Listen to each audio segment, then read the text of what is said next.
The experts call it the most important word as far as the results we get from life are concerned in this or any other language, and that word is attitude. It is our attitude toward life which will determine life's attitude toward us. Let's face the fact honestly that we shape our own lives, and the shapes of them will be determined by our attitudes. A person with a poor attitude toward learning, for example, isn't going to learn much until he changes his attitude. If we take the attitude that we cannot do something, we generally will not do it. An attitude of failure, and we're whipped before we start. So we know then that what we receive from life, what we accomplish or fail to accomplish, is due in large measure to our overall attitude. William James of Harvard University put it this way: "The greatest discovery of my generation is that human beings can alter their lives by altering their attitudes of mind."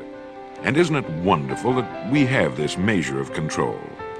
Before we start talking about our attitude toward the world, let's talk about our attitude toward ourselves, since it is the attitude we take toward ourselves which determines our attitude toward the world. Now right here we come to a rather strange fact. We're so familiar with ourselves, we tend to take ourselves for granted. We tend to minimize the things we can accomplish, the goals we can reach, and for some equally strange reason, believe others can accomplish things in our field which we cannot.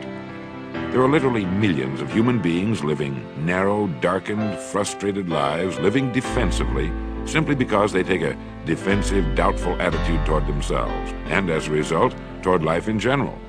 Many people are suspicious of and oppose change. Yet change is the one thing in life on which we can absolutely count.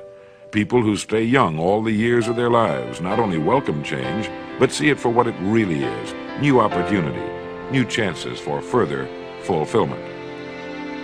Attitude is a reflection, a result of a person's will. It is incalculably powerful. It can bring about marvelous results for us, but we need to train it patiently, day by day. Now let's talk about the attitudes of people who are successful. The top 5% of the people who go sailing through life from one success to another, and who, even when they fail at something, shrug it off and head right out again. No matter who the person is or what he does, men and women in sales, business executives, people in all the professions, wives and mothers, students, top people in the armed forces, public servants, men and women in the service of religion, working men and women in all fields of endeavor, wherever you find a person doing an outstanding job and getting outstanding results, you will find a person with the right kind of attitude. These people take the attitude toward themselves that they can accomplish what they set out to accomplish, that there's no good reason on earth why they can't be competent, successful. They have a healthy attitude toward themselves and, as a result, toward life and the things they want to accomplish. And because of this, they achieve some remarkable things, and they come to be called successful, outstanding, brilliant, lucky, and a lot of other things. They're quite frequently no more brilliant or outstanding than the majority of the people by whom they're surrounded.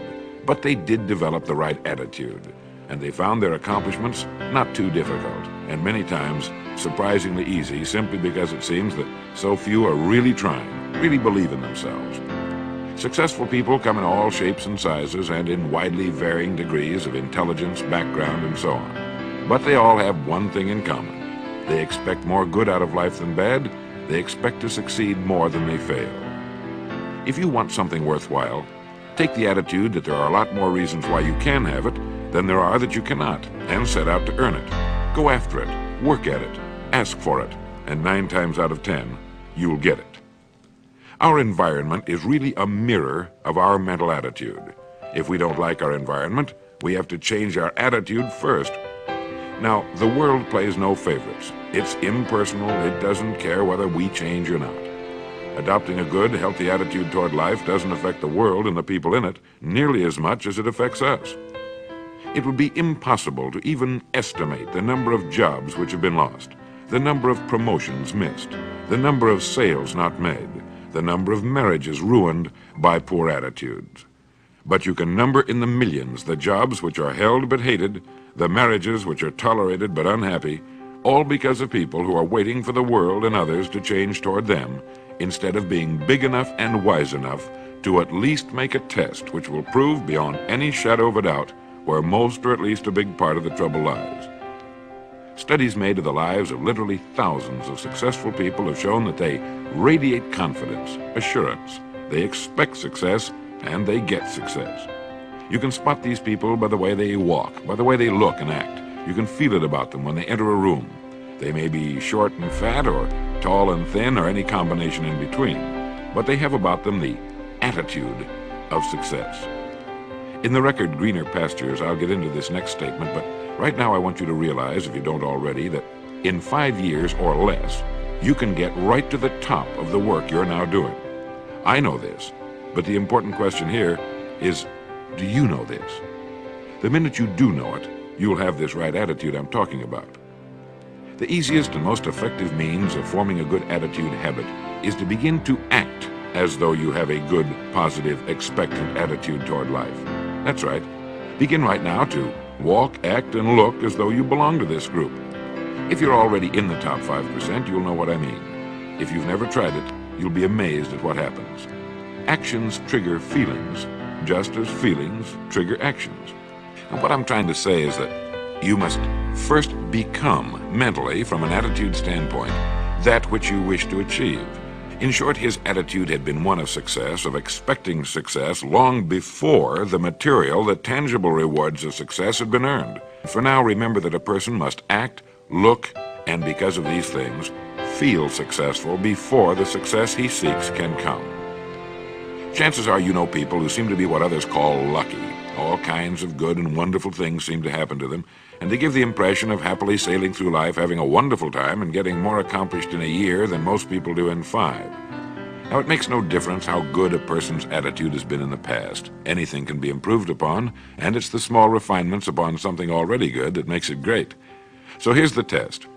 For the next 30 days, act toward the world, everything and everyone with whom you come in contact, with the attitude which represents the kind of results you want to achieve. That is, if the result you want is more success in what you're doing, act as though you are already in possession of the success you seek. If you want others to treat you with admiration and respect, treat others with admiration and respect first. Have you ever stopped to think of this? Every human being on earth is the most important human being on earth as far as he or she is concerned. You may never get anyone to admit it, but it's a fact. So for the next 30 days, treat every person with whom you come in contact as the most important person on earth, remembering as you do so that as far as that person is concerned, he is. Now, the reason I say treat everyone in this fashion is mainly because this is the way human beings ought to treat each other, and because it will help you form a habit that will bring you amazing and delightful results for the rest of your life. Have you ever noticed that the higher you go in any organization of value, the nicer the people seem to become? You see, the bigger the person, the easier it is to talk to him, to get along with him, to do business with him. Do you know why? It's because he's got a good attitude, and people with the best attitudes just naturally gravitate toward the top. So for 30 days, act toward others and the world at large in exactly the same manner you want the world and others to act toward you. Treat your wife or husband as the person he or she really is, the most important person in your life. The same with the children. Carry out into the world each morning for 30 days the kind of attitude you would have if you were the most successful human being on earth. And notice how it quickly develops into an habitual attitude. When a person does this, he should realize he has already placed himself on the road to what he seeks. He is right now in the top 5% of the people in this or any other country. He has prepared the ground and planted the seed. He has made of himself a magnet, an embodiment of that which he seeks. Before metal can be cast into a desired shape, the mold, the expectant receptacle, must first be fashioned. Before a building can be erected, the excavation must be made and the foundation laid. And before a person can achieve the kind of life he wants, he must become that kind of individual. He must think, act, talk, walk, and conduct himself in all of his affairs as would the person he wishes to become. He is then actually that person, and the things that person would have and do will naturally come to him. Almost immediately, a change will be noticed. Irritations that used to frustrate and annoy disappear. When some less informed individual gives you a bad time, stay on the track. When someone cuts in front of you with his car or acts in any other manner that shows his ignorance and lack of courtesy, don't permit yourself to drop to his level. pity him, for that's what he really deserves. That's the very group a person doesn't want to belong to. And if he acts like them, well, let's face it, he belongs with them. There's nothing in the world that men, women, and children want and need more than the feeling that they're important, that they're needed and respected. They will give their love, their affection, their respect, and their business to the person who fills this need. So the magic word is attitude. And in summing up, a few points to keep in mind. 1. It is our attitude at the beginning of a task which, more than anything else, will affect its successful outcome. 2. It is our attitude toward life which determines life's attitude toward us. 3. We are interdependent. It is impossible to succeed without others. And it is our attitude toward others which will determine their attitude toward us. 4. Before a person can achieve the kind of life he wants, he must become that kind of individual. He must think, act, talk, walk, and conduct himself in all of his affairs as would the person he wishes to become. 5.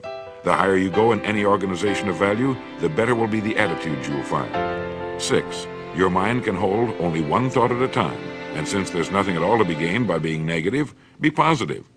7. The deepest craving of human beings is to be needed, to feel important, to be appreciated. Give it to them, and they'll return it to you. 8. Look for the best in new ideas. As someone said, I've never met a person I couldn't learn something from. 9. Don't waste valuable time broadcasting personal problems. It probably won't help you. It cannot help others. 10. Don't talk about your health unless it's good. 11. Radiate the attitude of well-being, of confidence, of a person who knows where he's going. This will inspire those around you, and you'll find good things will begin happening to you. And 12, lastly, for the next 30 days, treat everyone with whom you come in contact as the most important person on earth. If you'll do this for 30 days, you'll do it for the rest of your life. Success or failure in any undertaking is caused more by the mental attitude even than by mental capacities.